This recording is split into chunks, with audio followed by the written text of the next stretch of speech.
ವಿಜಯಪುರ ಜಿಲ್ಲೆಯ ಟಿಕೋಟಾದ ಶಾರದಾಂಬಾ ಶಿಕ್ಷಣ ಸಂಸ್ಥೆಯಲ್ಲಿ ನಡೆದ ಕರ್ನಾಟಕ ಪೊಲೀಸ್ ಕಾನ್ಸ್ಟೇಬಲ್ ನೇಮಕಾತಿ ಪರೀಕ್ಷೆ ಗೊಂದಲದ ಗೂಡಾಯಿತು. ಪ್ರಶ್ನೆ ಪತ್ರಿಕೆ ಹಾಗೂ OMR ಶೀಟ್ ವಿತರಣೆಯಲ್ಲಿ ಅವ್ಯವಸ್ಥೆ ನಡೆದಿದೆ ಅಂತ ಆರೋಪಿಸಿದ ನೂರಾರು ವಿದ್ಯಾರ್ಥಿಗಳು ಪರೀಕ್ಷೆಯನ್ನು ಬಹಿಷ್ಕರಿಸಿ ಪ್ರತಿಭಟನೆ ನಡೆಸಿದರು.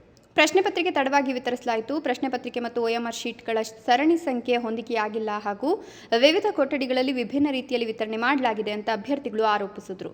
ಇದರಿಂದ ಪರೀಕ್ಷೆ ಬರೆಯಲು ಸಾಧ್ಯವಾಗಿಲ್ಲ ಅಂತ ಆಕ್ರೋಶ ವ್ಯಕ್ತಪಡಿಸಿದರು. ಇದು ತಮ್ಮ ಕೊನೆಯ ಅವಕಾಶವಾಗಿದ್ದು 2-3 ವರ್ಷಗಳಿಂದ ಸಿದ್ಧತೆ ನಡೆಸಿದ್ದೇವೆ ಅಂತ ಹಲವರು ಕಣ್ಣೀರಿಟ್ಟರು. ಮರುಪರೀಕ್ಷೆ ನಡೆಸುವಂತೆ ಸರ್ಕಾರ ಹಾಗೂ ಕರ್ನಾಟಕ ಪರೀಕ್ಷಾ ಪ್ರಾಧಿಕಾರಕ್ಕೆ ಆಗ್ರಹಿಸಿದರು. ಘಟನಾ ಸ್ಥಳಕ್ಕೆ ಜಿಲ್ಲಾಧಿಕಾರಿ ಹಾಗೂ ಪೊಲೀಸ್ ಅಧಿಕಾರಿಗಳು ಭೇಟಿ ನೀಡಿ ಪರಿಶೀಲನೆ ನಡೆಸಿದರು. ಪರೀಕ್ಷೆ KEA ಮಾರ್ಗಸೂಚಿಯಂತೆ ನಡೆದಿದ್ದು ಸರಣಿ ಸಂಖ್ಯೆ ಒಂದೇ ಆಗಿರಬೇಕೆಂಬ ನಿಯಮ ಇಲ್ಲ ಅಂತ ಜಿಲ್ಲಾಡಳಿತ ಸ್ಪಷ್ಟಪಡಿಸಿದೆ. ಆದರೆ ಪ್ರತಿಭಟನೆ ಮುಂದುವರಿದ ಹಿನ್ನೆಲೆಯಲ್ಲಿ ಕೆಲ ಅಭ್ಯರ್ಥಿಗಳನ್ನು ಪೊಲೀಸರು ವಶಕ್ಕೆ ಪಡೆದು ಪರಿಸ್ಥಿತಿಯನ್ನು ನಿಯಂತ್ರಣಕ್ಕೆ ತಂದರು.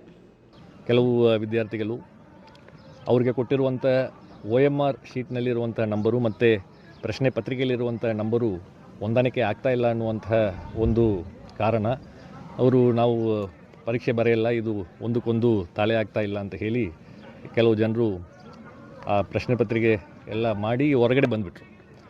ಹೊರಗಡೆ ಬಂದಾದ ಮೇಲ್ಗಡೆ ಇಲ್ಲಿ ಸೆಂಟರ್ ಸೂಪರ್ವೈಸರು ಮತ್ತು ಚೀಫು ಎಲ್ಲರೂ ಈ ರೀತಿಯಾದಂತಹ KEA SOP ಪ್ರಕಾರ ಒಂದು ಪ್ರಶ್ನೆ ಪತ್ರಿಕೆ ಮತ್ತು ಅದರಲ್ಲಿ ಏನು OMR ಸಪ್ರೇಟ್ ಇರ್ತದೆ, ಅದು ಎರಡಕ್ಕೂ ಕೂಡ ಒಂದೇ ನಂಬರ್ ಇರಬೇಕಂತ ಇಲ್ಲ. ಕ್ವಶನ್ ಏನು ಪೇಪರ್ ಇರ್ತದೆ ಅದರಲ್ಲಿ ಬೇರೆ ಬೇರೆ ವರ್ಷನ್ ಕೋಡ್ ಇರ್ತದೆ, A1, A2, A3, B1, B2, B3 ಅಂತ ಹೇಳಿ ಆ ವರ್ಷನ್ ಕೋಡ್ ಆ ಪ್ರಶ್ನೆ ಪತ್ರಿಕೆಯಲ್ಲಿರುವಂಥದ್ದನ್ನು OMR ಶೀಟ್ನಲ್ಲಿ ನಮೂದು ಮಾಡಿಕೊಂಡು ಅವರು ಅಡ್ಮಿಟ್ ಕಾರ್ಡ್ನಲ್ಲಿರುವಂತಹ ರಿಜಿಸ್ಟ್ರೇಷನ್ ನಂಬರನ್ನು ಕೂಡ ಅವರು OMR ಶೀಟ್ನಲ್ಲಿ ನಮೂದು ಮಾಡಿಕೊಂಡು ಮುಂದುವರಿಸಬಹುದು. ಯಾವುದೇ ರೀತಿಯಾದಂಥ ಟ್ಯಾಗಿಂಗ್ ಆರ್ ಬೈಂಡಿಂಗ್ ಇಲ್ಲ ಕ್ವಶನ್ ಪೇಪರ್ಗೂ ಮತ್ತು OMR ಶೀಟ್ಗೆ ಅನ್ನುವಂತಹ ಮಾತನ್ನು ಹೇಳಿದ್ದಾರೆ.